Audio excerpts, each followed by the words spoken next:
하나님의 말씀은 느헤미야 3장 1절에서부터 12절까지입니다. 제목은 살룸의 딸들입니다. 살룸의 딸들.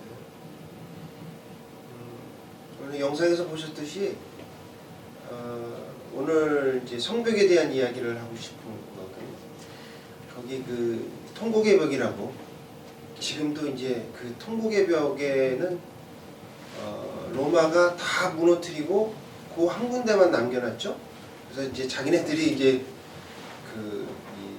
내가 다 이 성벽을 무너뜨렸다라는 것을 이제 보여주기 위해서 이제 그렇게 이제 남겨놨는데, 그 통곡의 벽이 지금은 이제 그 이스라엘 사람들의 기도 장소가 되었고, 또 그 밑에 들어가는 곳이 또 있어요. 이게 지금 보이는 곳이 그 통곡의 벽이 아니고 지하에 또 있어요. 저는 이제 지하에 가봤는데 그 밑에 가보면 더 놀라운 광경을 볼 수가 있고, 또 이제 성전 안에뿐만 아니라 바깥으로 나가는 길이 지하에 있어요. 지하에. 그래서 그걸로 나중에 로마가 쳐들어왔을 때 이제 피해서 저쪽 여리고 쪽으로 도망갔던 그런 흔적들이 남아 있습니다. 그래서 한번 좀 가보시면 좋을 거로 생각됩니다. 1950년 중반, 그러니까 이제 전쟁의 상흔이 아직 가시지 않은 경남 남해에 어촌마을, 작은 어촌마을이 있었습니다. 여기가 이제 남해읍 교회인데요. 그 교회 성도들은 비바람이 새는 낡은 예배당을 보며 성전 건축을 꿈꿨습니다. 하지만 성도들은 전쟁 이후로 한 끼조차 먹지 못하는 그런 걱정할 만큼 그렇게 가난했던 시절이었습니다. 건축을 할 자재도 없었고 또 기술자에게 줄 돈도 없었습니다. 사람들은 말했어요. 이 가난한 동네에서 성전 건축은 무모한 일이다. 그때 여전도의 어머니들이 한마음 한뜻으로 일어났습니다. 우리가 돈은 없지만 하나님이 주신 튼튼한 몸이 있지 않습니까? 그래서 그들은 매일 새벽 기도를 마친 후에 행주치마를 들기도 하고, 그 다음에 바구니를 들고 머릿수건을 챙겨서 바닷가로 향했습니다. 그래서 바닷가에 있는 곳에 있는 바윗돌, 성전의 기초를 삼을 바윗돌과 자갈들을 구해서 나르기 시작했어요. 그래서 바닷가에서 쓸만한 돌을 골라가지고 이 교회까지 오는 그 거리는 매우 멀고 험했습니다. 경사진 언덕길을 올라가야 했고요. 그 날카로운 그 주워온 돌이 모서리에 머리가 눌려서 피를 흘리기도 했습니다. 어떤 어머니는 등에 아이를 업은 채로 그 무거운 돌을 이렇게 이고 왔습니다. 70이 넘은 할머니도 있었는데 기력이 없어서 남들 한 번 갈찌게 자신은 한 번 반밖에 못 갔지만 끝까지 돌을 날랐습니다. 이들은 비가 오나 눈이 오나 이 일을 멈추지 않았어요.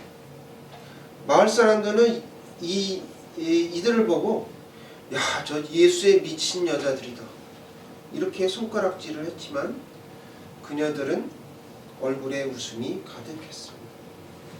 전문 기술자들도 혀를 내둘렀어요. 여인들이 이고 온 돌들이 산더미처럼 쌓였고, 그 정성에 감동한 남자들은 그 인근에 남산이라는 데가 있는데 거기 가서 이렇게 그 돌을 깨고 다듬어서 다시 그거를 또 여인들이 이고 오는, 그렇게 해서 이렇게 교회를 짓기 시작했습니다. 그 모습을 본 한 선교사가 그녀에게 물었어요. 힘들지 않습니까? 왜 이렇게까지 하십니까? 그러자 한 여인이 웃으면서 대답했습니다. 하나님의 집을 짓는데 돈은 없어도 내 머리와 등은 있지 않습니까? 라고 했어요. 내 몸이 성전의 벽돌이 된다고 생각하니 하나도 무겁지 않습니다. 라고 대답했습니다. 세상의 눈으로는 불가능해 보였던 성전은 그 여인들의 머릿수건과 헌신적인 발걸음 덕분에 완공되었습니다. 결국 남해 읍 장로교회 통합 측이죠. 여기는 외부에 큰 도움 없이 오직 성도들의 땀과 눈물로 이렇게 그 교회가 지어졌습니다. 지금은 어떤 모습인가? 이런 모습으로 새롭게 이제 다시 지어서 그렇게 지었던 교회입니다. 우리의 싸움은 혈과 육의 싸움이 아니에요. 영적 싸움입니다. 우리는 아무것도 할 수 없어 라고 이렇게 사단은 교묘하게 우리를 속입니다. 그러나 하나님의 사람은 절망적인 상황에서도 포기하지 않습니다. 우리 생이 길다면 길고 짧다면 짧은데 이 인생을 후회 없이 살려면 2002년 우리는 자신에게 맡겨진 삶에 최선을 다해 일하다가 한 해를 마무리하는 자세가 필요합니다. 그러면 우리는 무너진 성벽을 어떻게 재건해야 할까요?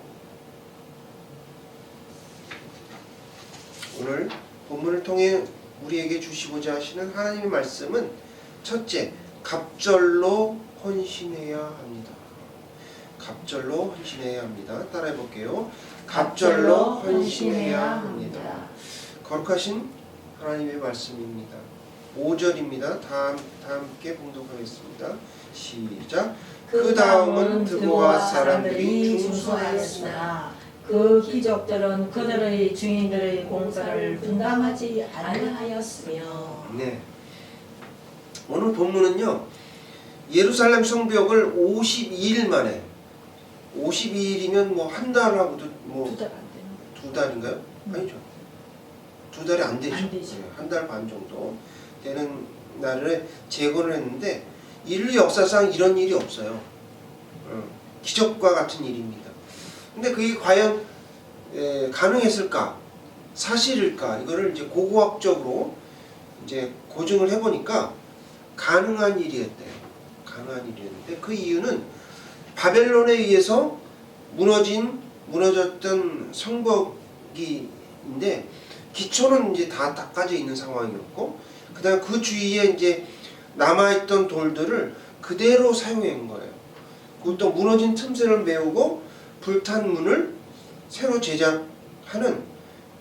제작해서 이렇게 다루는 그런 게 중수 작업을 위주로 했기 때문에 시간을 대폭 단축할 수 있었다는 것이죠. 완전히 새로 쌓은 것이 아닌 보수 작업이었습니다. 그리고 느헤미야는 지혜롭게 40여 개의 구역을 담당자들에게 이렇게 세밀하게 나누었어요.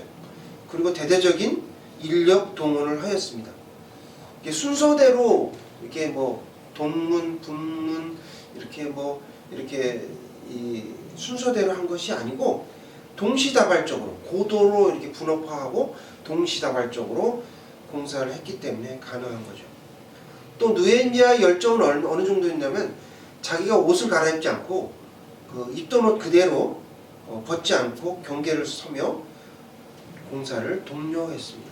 또 성경에 보면 한 손에는 병기를 한 손에는 연장을 들고 아주 그 외세의 그 침입과 이렇게 그런 위협을 막으면서 절박한 심정으로 사력을 다했습니다. 이 기적은요 이렇게 하늘에서 이렇게 뚝 떨어져서 천사들이 이렇게 만든 그런 것이 아니고 철저한 분업과 생존을 건 절박함에서 만든 기적적인 성과라고 볼 수 있습니다. 오늘 본문 3장은 그 거룩한 공사에 참가한 사람들의 명단이 이렇게 쭉 나와 있죠. 근데 이 명단 속에는 우리가 반드시 주목해야 할 극명한 대조를 이룬 두 부류로 나누죠. 하나는 성벽 재건을 가로막았던 사람들과 그 기적을 완성했던 사람들입니다. 그래서 오늘 이것을 통해서 은혜를 나누고자 합니다. 우리가 잠깐 아까 읽었던 5절에 드고아 사람들이 나오죠. 드고아는요, 여러분 잘 아시는 아모스의 고향이 드고아예요. 드고아 사람들입니다. 드고아 사람들인데 이들이 성벽 재건에 힘을 보탰는데 여기에 한 줄로 딱 정의가 되어 있죠. 그들 중에 귀족들은 어떻게 했어요? 느헤미야가 할당했던 몫을 하지 않았다라고 기록합니다. 그러니까 느헤미야가 이거 기록한 거거든요. 그러니까 이제 자기 이름을 여기다 놓지 않고 그들의 주인들의 공사를 이렇게 얘기했어요. 그게 이제 느헤미야 자신을 얘기하는 거예요. 하지 않았다는 거죠. 그들은 내가 명색이 귀족인데 어디서 뭐 바벨론에서 왔다는 어떤 사람이 나한테 이런 걸 시켜? 이렇게 흙탕물 속에서 돌을 나르는데 이러면서 이제 체면과 교만과 이런 것이 섞인 거죠. 그래서 그들은 하나님의 나라가 위기인데 자기들의 사회적인 지위만 내세우며 팔짱을 끼고 있었어요. 근데 여러분 27절에 보면 27절에 보면 드고아 사람이 또 나오거든요. 드고아 사람들 한번 읽어볼까요? 27절 시작. 그 다음은 드고아 사람들이 한 부분을 중수하여 내민 큰 망대와 마주 대한 데부터 오벨 성벽까지 이르렀느니라. 네, 드고아의 평범한 백성들은 자신의 몫을 다한 후에 또 다른 구역, 한 구역을 더 지원해서 맡았습니다. 그러니까 지도자들의 맹수에도 불구하고 이름 없는 성도들이 하나님의 일을 위해서 갑절의 노력을 기울였던 것이에요. 귀족들이 하지 않는다고 우리도 하지 말자 그렇게 얘기한 게 아니고 우리가 그들의 몫을 대신하자라고 했던 것이죠. 이것이 무너진 공동체를 살리는 성도들의 자세입니다.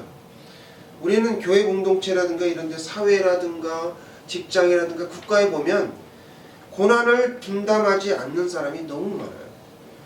그럼 길거리에 막 휴지 마음대로 버리고 목욕탕에 가면 수건들을 함부로 버리는 사람 많이 있거든요. 근데 그거를 뭐 그렇게 뭐 했다고 말하고 비난하는 것이 아니라 우리 스스로 어떻게 해요? 그 두목을 해야 되는 거예요. 휴지를 주워야 되는 거예요. 수건을 주워야 되는 거예요. 특히 신앙의 연수가 교회에서 보면 오래된 사람일수록 직분이 높은 사람일수록 우리는 구경꾼이 되기가 매우 쉽습니다. 헌신의 기회는 자주 올까요? 그렇지 않습니다. 이렇게 중요한 일에 하나님이 우리를 부르시고 콜링하는 그 현장에서 팔짱을 끼고 비난만 한다면 이 52일의 기적에서 제외되고 말 것입니다. 역사상 가장 영광스러운 순간에 귀족들은 방관자로 성경에 기록되는 그런 수치를 당했습니다. 그러므로 우리는 어떠한 일이 있더라도 갑절로 헌신해야 한다라고 말씀하십니다. 둘째, 연약한 손으로 헌신해야 합니다라고 말씀하십니다. 따라해 볼게요. 연약한 손으로 헌신해야 합니다. 거룩하신 주님의 말씀입니다. 12절입니다. 다 같이 찾아 읽겠습니다. 그 다음은 예루살렘 지방 절반을 다스리는 할로헤스의 아들 살룸과 그의 딸들이 중수하였고. 네. 여기 예상치 못한 인물들이 등장합니다. 이걸 우리는 이제 한계를 뛰어넘은 손이다라고 볼 수가 있는데, 예루살렘의 고위 관리였던 살룸이에요. 살룸이 자신의 딸들과 함께 공사에 나섰습니다. 당시 성벽 제거는요, 거친 돌을 옮겼어야 되고요, 그리고 또 물을 길러 날랐어야 돼요. 그리고 진흙으로 이겨서 그 사이사이를 메꾸고 반죽을 해서 다시 그 위에 쌓아 올렸던 그런 고된 노동이었습니다. 그 일을 여성이 한 거예요. 신체적으로도 사회적으로도 매우 힘든 일이었는데 이 일을 담당했다라는 것이죠. 와, 여자가 어떻게 이런 일을 해? 라고 이렇게 핑계대지 않았어요. 그들은 아버지를 도와서 기꺼이 손에 진흙을 묻혔습니다. 결과적으로 이 여인은 이 성경에 이 여인의 헌신이 생생하게 기록되었습니다. 드고아의 귀족들이 거부한 그 자리를 또 이 가냘픈 여인의 손이 메운 것이죠. 하나님은 드고아 귀족들처럼 목이 뻣뻣한 사람, 똑똑한 사람, 돈이 많은 사람, 가방끈이 긴 사람을 원하시는 게 아니에요. 오히려 살룸의 딸들처럼 나의 연약함에도 불구하고 내게 주신 이 거룩한 부담감을 외면하지 않겠다 라며 손을 걷어붙였던 사람을 통해서 어떻게 해요? 하나님은 역사하시는 것이죠. 지금 우리 앞에 재건해야 될 것이 무엇이 있을까요? 한번 생각을 해보세요. 기도의 성벽이 있을까요? 또 믿음의 성벽이 있을까요?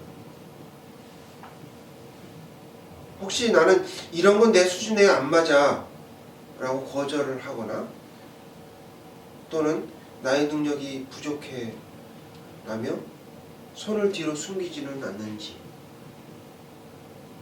우리가 생각해 봐야 될 것 같습니다. 3장 7절을 찾아 다 함께 봉독하겠습니다. 주보 뒷면에 있습니다. 시작.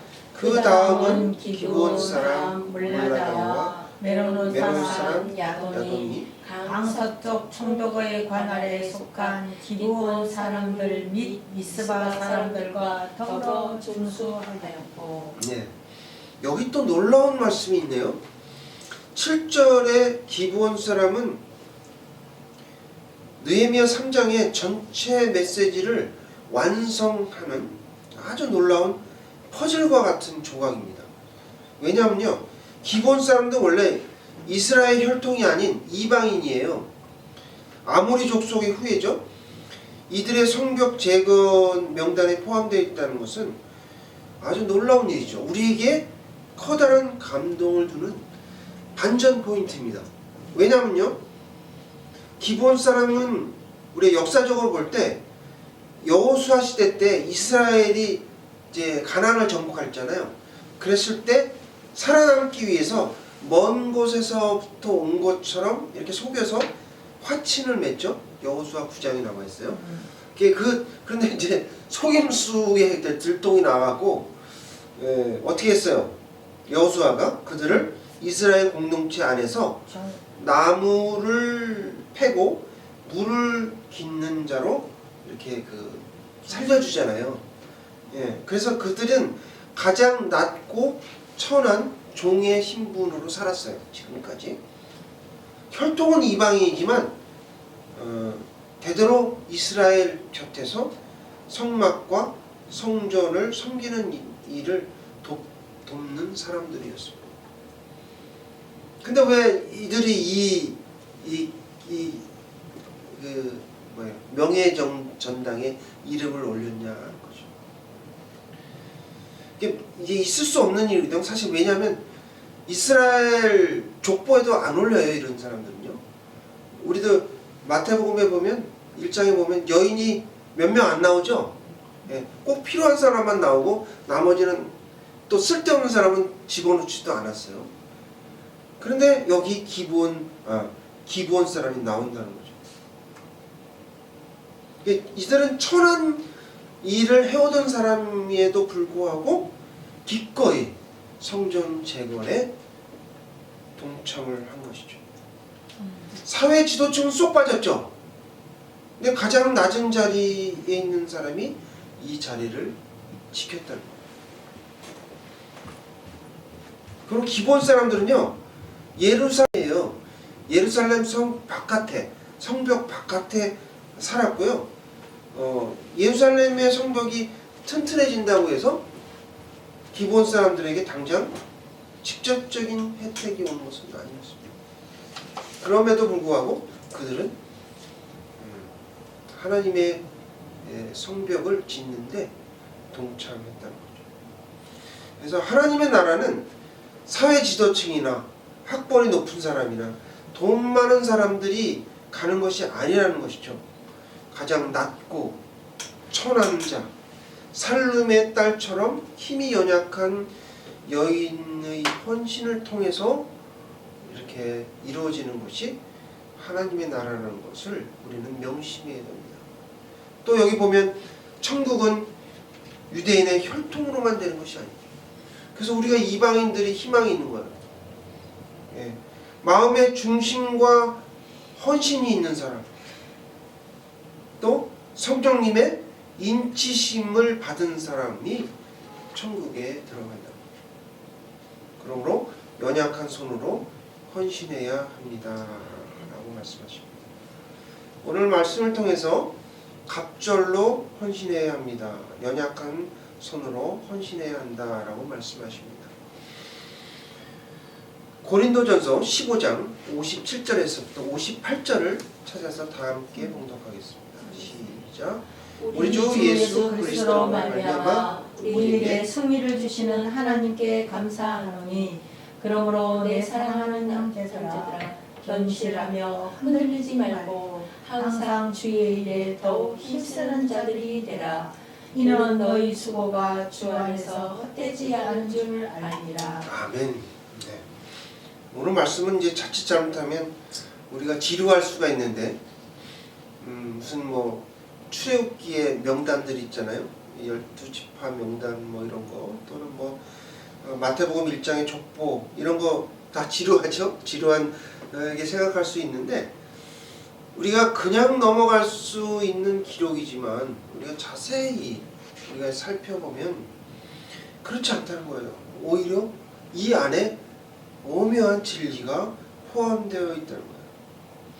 성경에 딱 한 번 이름이 나오는 사람이 있지만 이 이름이 바로 예루살렘 성벽을 충수했고 영광스러운 명예의 전당에 기록되었다는 것이죠. 여러분, 느헤미야는 성벽 전체를 약 40개의 구역으로 이게 잘게 나눴어요. 그리고 자기 집과 마주대한 곳을 먼저 중수하게 했습니다. 이동 시간을 줄일 수 있었고요. 내 집 앞은 내가 지킨다 라는 이러한 거룩한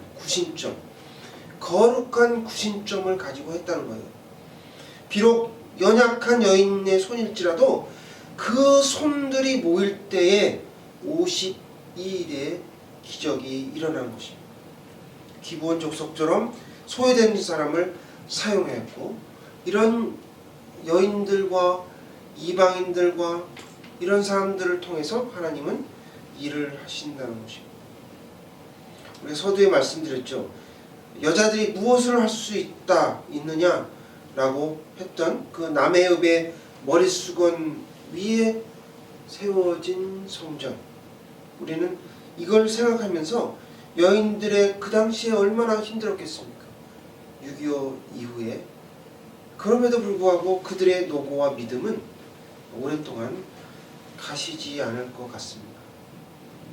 오늘 이 시간 우리의 교만을 잠시 내려놓고 회개하는 시간이 있었으면 좋겠어요. 우리의 헌신의 손을 내밀어 하나님의 기적에 동참하는 성도가 되었으면 좋겠습니다. 현실이 녹록하지 않을 수 있습니다. 하지만 포기하지 않고 묵묵히 각자 자기 주변에 무너진 성벽이 어딘지를 발견했다면 수수방관하지 말고 성벽을 보수하는 우리가 되었으면 좋겠습니다. 고린도전서 15장 아까 57절에 읽었던 것과 마찬가지로 우리의 수고가 주 안에서 헛되지 않습니다. 절대 없어지지 않습니다. 하나님은 영이십니다. 진리의 영이세요. 우리가 하는 이 모든 것들이 그냥 이루어지는 것이 아니고요. 하나님께서 우리를 도우시고 또 옆에서 천사들을 보내주셔서 우리들을 격려하십니다. 2026년 여러분 기대하십시오. 기대하는 마음으로 성벽을 중수하십시오. 그러면 하나님께서 놀라운 것으로 여러분을 축복하실 것입니다. 하나님의 기적에 동참하시는 사랑의 나눔교회 성도님들 다 되시길 주님의 이름으로 축원합니다. 다 같이 기도하시겠습니다.